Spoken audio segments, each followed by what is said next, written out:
Hey, welcome back to another one of my videos, guys. Today I'll be filling in for Bronco Baddie again. As you can tell, the storms are fixing to brew, so we're gonna be pretty fast with this video, and hopefully it doesn't rain in between. So the product I'll be reviewing today and installing on our 2022 Ford Bronco Wildtrak are these beautiful red, let me get it out, beautiful red lock rings for our Ford bead lock capable wheels. Now these are not bead lock plates covers. These are just powder coated, painted red, made out of billet aluminum.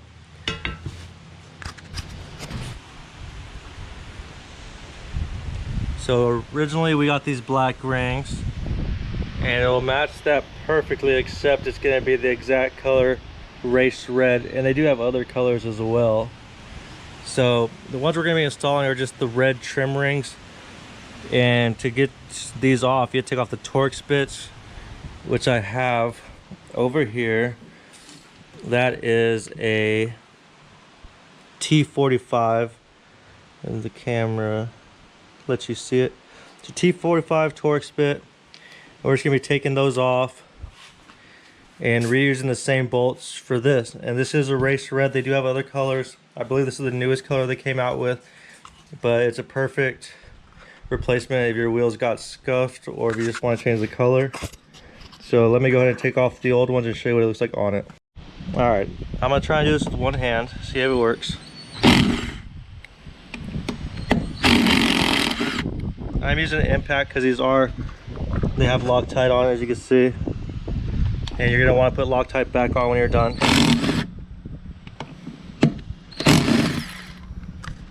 You can see the Loctite that's on it.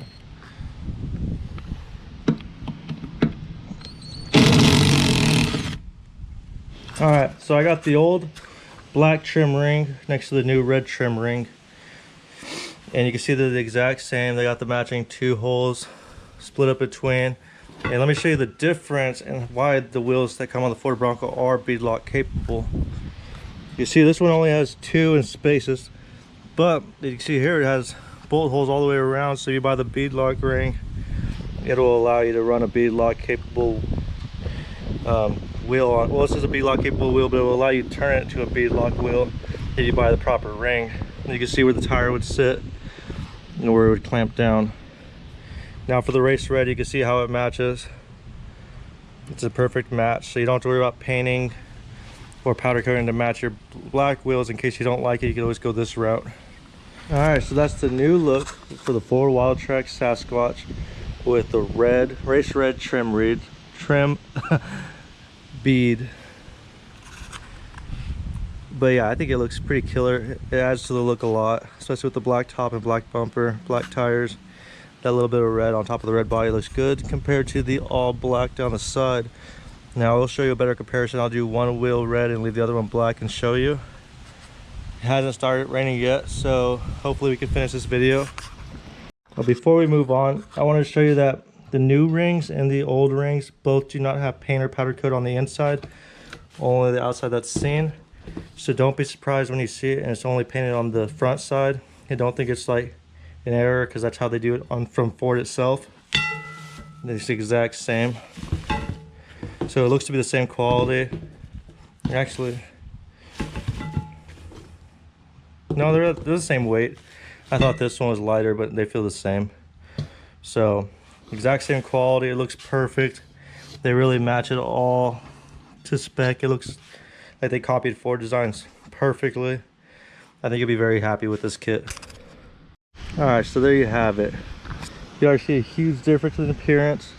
That red pops so much. It kind of gives that beach cruiser vibe, really that Baja racer look. For the putting the bolts back in, I just used this blue Permatex thread locker. It was like, but yeah, you can really see that difference. I like the red more. Feel free to leave your comment in the description which one you like more. This is probably the easiest install you'll ever do on one of these. So let me go ahead and do all the other three and show you the final look. Alright, one other thing I wanted to mention is you're going to want to put all your bolts in hand tight. and then go back through with your gun and torque them. But I want to show you that this lip right here has to align with your valve stem. I know it sounds like common sense, but not everyone would check that, especially when you get into a rush and just start installing parts. It's hard to mess up. You don't have to worry about marking. Your bolt holes are lining up because this is your alignment right here. After that, you just run it down, torque it, and you want to make sure you do that for all four. So just make sure it's aligned, and then also you want to make sure you're tightening in a star pattern. So you start right here or wherever you start, and then you go to the opposite side. So you go down, then up, down, side, side. So that way it has an equal tightness and torque, then it won't be off balance. Because if you just go in a circle, it won't all be equally tight. So that's something you need to remember, just like you do when you put on a wheel, you want to do for the ring. Alright, so now that I got the old ring off on the passenger side, we're going to start by getting one bolt, putting some Loctite on it. You don't need a lot, just a thin line. Then you go with this piece right here, line it up to your valve stem that also has a mark up top.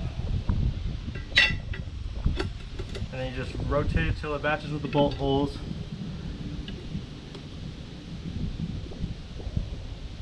Once you get one in, you can let go. Another in the bottom, keep it flat. You just repeat the process through every single bolt. It's very simple. Some bolt holes might give you a little trouble threading in just because there's still old Loctite on it, and because it is aluminum wheel. So any imperfections they have when they first built it or torqued it, if those threads are messed up, you might have to go through a thread chaser. I haven't had that issue luckily, but some of them definitely are harder than other ones.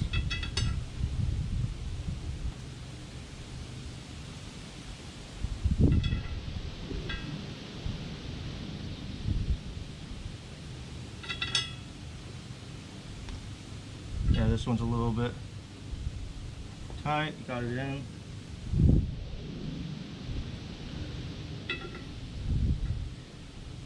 It doesn't hurt to clean up or blow some air through those threads either. Get all the shavings out if there are any. All of mine had a little bit of shavings, plus some old thread locker that got loose.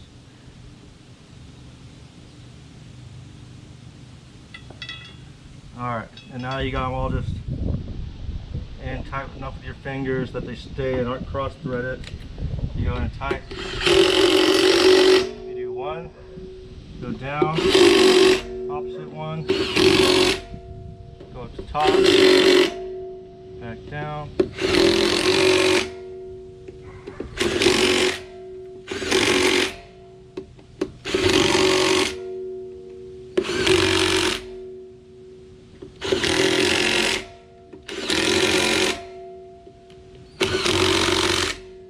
And just like that, they're all tight. This is just a 3/8 Bauer impact, nothing strong. I got the smallest battery, so it's putting out the lowest amount of torque. I will go back through and torque it all once I find the torque specs. I don't know off the top of my head, but for now that's fine. I mean, you could just leave it like that if you wanted to. It's not going to come off. Once you actually put a bead lock ring on, that's when it really matters, because you don't want it to start coming off with the tire, then you actually lose a tire. Hey guys, sorry I was in a very important meeting, but shout out to the hubby for knocking these out for me because he knew how badly I wanted these on. I really want to thank BROADDICT for sending these over for us. They actually look killer. We were really iffy on how the look was going to be, if it was going to be too much red, but I think it looks perfect. I'm going to do a walk around for y'all, and y'all let us know what you think. So thank y'all. Thank you, Bronco Batty, for stepping out for a second to say hi to your fans.